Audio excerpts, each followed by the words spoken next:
নমস্কার, শুভ সকাল। সকলে কি করছেন, কেমন আছেন? আশা করি সকলে ভালো আছেন। তো আমি এখন রান্না করছি লাঞ্চের জন্য।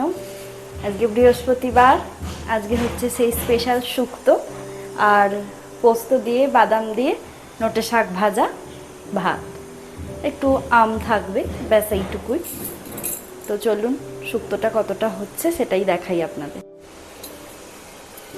এই যে এইখানে ফোড়ন টোড়ন করে সর্ষে, পোস্ত, কাজু, চারমগজ সব কিছু দিয়ে একটা পেস্ট বানিয়ে ঢেলে তাতে আলু, গাজর, কচু, আমি যেইভাবে শুক্তো করি আর কি, শক্ত সবজিগুলো আগে দিয়ে কিছুটা হয়ে গেলে এরপর এখানে ভেজে রেখেছি যেগুলো রাঙালু, বেগুন, করলা, বিনস, ডাঁটা, এগুলো দেব।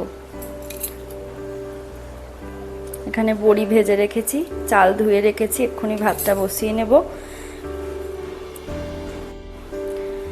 আজকে তো আবার গুরু পূর্ণিমা, তো যারা যারা পূর্ণিমা করছেন তাদের প্রতি আমার শ্রদ্ধা, প্রণাম। তো আজকের দিনটা একটা বিশেষ দিন, সবাইকে জানাই শুভ গুরু পূর্ণিমা।